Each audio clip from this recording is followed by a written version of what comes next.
নমস্কার। ঠাকুরের বাণী ইউটিউব চ্যানেলের আজকের পর্বে আপনাদের সকলকে জানাই আন্তরিক স্বাগত ও প্রণাম। আজ আমরা এমন একটি বিষয় নিয়ে আলোচনা করব যা প্রায় প্রত্যেক মানুষের জীবনেই কোনো না কোনো সময় আসে। বিষয়টি হলো, যদি প্রতিবেশী শত্রু হয়ে যায়, আমাদের হিংসা করে, ঈর্ষা করে কিংবা আপনার ক্ষতি করার চেষ্টা করে, তাহলে আপনি কি করবেন? অনেকেই এই সমস্যার সম্মুখীন হন, কারণ কারোর বাড়ির পাশের মানুষ, কারোর আত্মীয়, আবার কারোর খুব কাছের পরিচিত ব্যক্তি হঠাৎ করেই বিরূপ হয়ে ওঠেন। ভিডিওটি শুরু করার আগে একটি ছোট্ট অনুরোধ। যদি ঠাকুর, মা ও স্বামীজির বাণী আপনার ভালো লাগে তাহলে ভিডিওটি একটি লাইক দিন, চ্যানেলটি সাবস্ক্রাইব করুন এবং পাশে থাকা বেল আইকনটি চাপতে ভুলবেন না। চলুন শুরু করা যাক আজকের আলোচনা। প্রথমেই বলবো, প্রতিবেশী কেন আপনার শত্রু হয়ে ওঠে। মানুষের জীবনে সবচেয়ে কাছের মানুষদের মধ্যে অন্যতম হলো তার প্রতিবেশী। আপনি কখনো ঘরে ঢুকেছেন, কখন ঘর থেকে বের হচ্ছেন, আপনার সংসারে কি ঘটছে, আপনার ছেলে মেয়ের পড়াশোনা কেমন হচ্ছে, আপনার আর্থিক অবস্থার উন্নতি হচ্ছে কি না, এই সব খবর প্রতিবেশীরা খুব সহজেই জানতে পারে। সমস্যা শুরু হয় তখন যখন আপনার উন্নতি অন্য কারোর মনে ঈর্ষার জন্ম দেয়। আপনি হয়তো নতুন বাড়ি করলেন, সন্তানের ভালো চাকরি হলো, ব্যবসায় উন্নতি হলো, অথবা সমাজে সম্মান পেলেন। তখনই অনেকেই বাহ্যিকভাবে অভিনন্দন জানালেও অন্তরে অন্তরে কষ্ট পেতে থাকেন। ঠাকুর শ্রী রামকৃষ্ণদেব বলতেন, যেখানে আলো আছে সেখানে ছায়াও থাকবে। তাই জীবনে উন্নতি করলে সমালোচনা, হিংসা এবং বিরোধিতাও আসবে। এটাকে জীবনের একটি স্বাভাবিক নিয়ম হিসেবে গ্রহণ করতে হবে। প্রথম কাজটি হলো নিজের গোপনীয়তা রক্ষা করুন।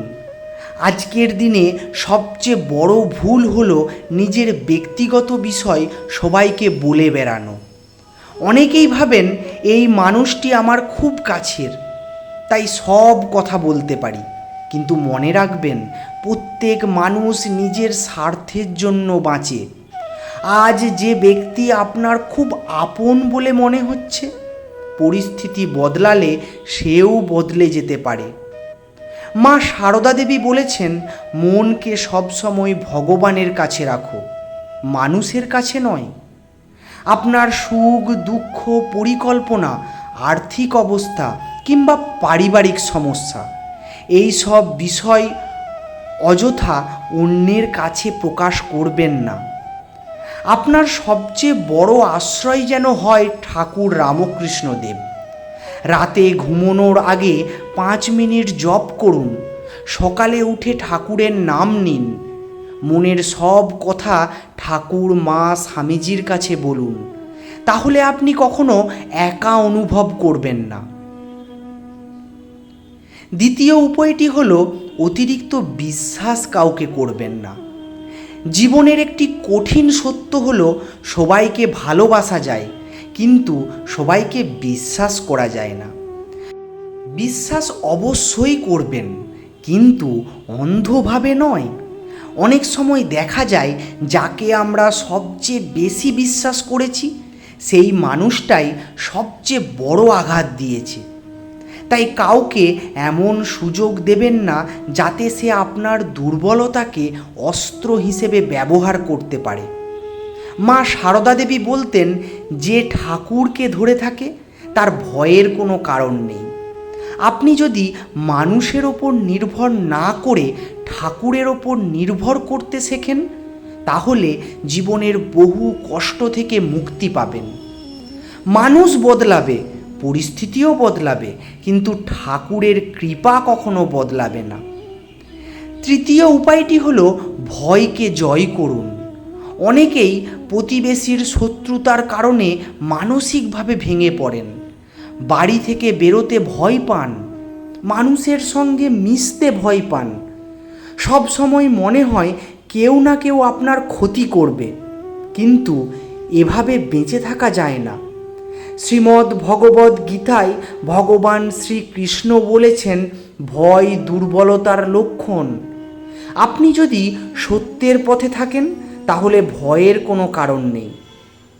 যে ব্যক্তি অন্যায় করছে তার কর্মফল তাকে একদিন ভোগ করতেই হবে। আপনি নিজের চরিত্র, সততা এবং ভক্তিকে শক্তিশালী করুন। আপনার অন্তরে শক্তিই হবে আপনার সবচেয়ে বড় রক্ষা কবচ। মনে রাখবেন, আগুনকে কেউ ঢেকে রাখতে পারে না, তেমনি সত্যকে কেউ চিরদিন পরাজিতও করতে পারে না। যখন কেউ আপনার ক্ষতি করতে চায় তখন আপনি কি করবেন? প্রথম কাজটি হলো উত্তেজিত হয়ে প্রতিশোধ নেওয়ার চেষ্টা করবেন না। দ্বিতীয়টি হলো তাদের সম্পর্কে খারাপ কথা বলে নিজেকে ছোট করবেন না। তৃতীয়টি হলো ঠাকুরের কাছে প্রার্থনা করুন। মায়ের ছবির সামনে বসে শ্রী শ্রী মাকে সব খুলে বলুন, ঠাকুর, আমি যেন কাউকে ঘৃণা না করি, আমাকে শক্তি দিন। মা, আমাকে শক্তি দিন, আমাকে সঠিক পথে রাখুন। এই প্রার্থনা আপনার মনকে শান্ত করবে, কারণ রাগ ও প্রতিশোধের আগুন প্রথমে নিজের মনকেই পুড়িয়ে ফেলে। শ্রী শ্রী রামকৃষ্ণ পরমহংসদেব আমাদের শিখিয়েছেন, যে সয় সেই রয়। জীবনে অনেক অন্যায়, অপমান এবং কষ্ট আসবে, কিন্তু ধৈর্য ধরে থাকলে ভগবান নিজেই পথ খুলে দেন। আমরা প্রায় তাড়াহুড়ো করে বিচার করতে চাই, কিন্তু ঠাকুরের লীলা আমরা বুঝতে পারি না। আজ আমাদের জীবনের যে কষ্টকে আপনার অভিশাপ মনে হচ্ছে, কাল হয়তো সেটাই আপনার জীবনে আশীর্বাদ হয়ে ফিরবে। তাই হতাশ না হয়ে ঠাকুর, মা, স্বামীজির ওপর বিশ্বাস রাখুন। প্রিয় ভক্তবৃন্দ, প্রতিবেশী শত্রু হতে পারে, মানুষ আপনার বিরুদ্ধে যেতে পারে, কিন্তু যদি ঠাকুর, মা, স্বামীজির আশ্রয়ে থাকেন তাহলে কেউ আপনার প্রকৃত ক্ষতি করতে পারবেন না। মনে রাখবেন, গোপনীয়তা বজায় রাখুন, অতিরিক্ত বিশ্বাস কাউকে করবেন না, ভয়কে জয় করুন এবং সর্বদা ঠাকুর, মা, স্বামীজির নাম স্মরণ করুন। শ্রী শ্রী মা শারদার চরণে সব কিছু সমর্পণ করুন। তাহলেই জীবনের সকল ঝড়ের মধ্যেও আপনি শান্ত এবং নিরাপদ থাকতে পারবেন। আজকের আলোচনা এখানেই শেষ করলাম। ঠাকুর, মা, স্বামীজির চরণে কোটি কোটি প্রণাম জানিয়ে আজ বিদায় নিচ্ছি। ভালো থাকুন, সুস্থ থাকুন, এই প্রার্থনা করি ঠাকুর, মা, স্বামীজির কাছে। জয় ঠাকুর, জয় মা, জয় স্বামীজি। এই ভিডিওটা যদি সত্যিই আপনার ভালো লেগে থাকে তাহলে ভিডিওটি শেয়ার করে দিন এবং চ্যানেলটি সাবস্ক্রাইব করে আমাদের পাশে থাকুন। ধন্যবাদ।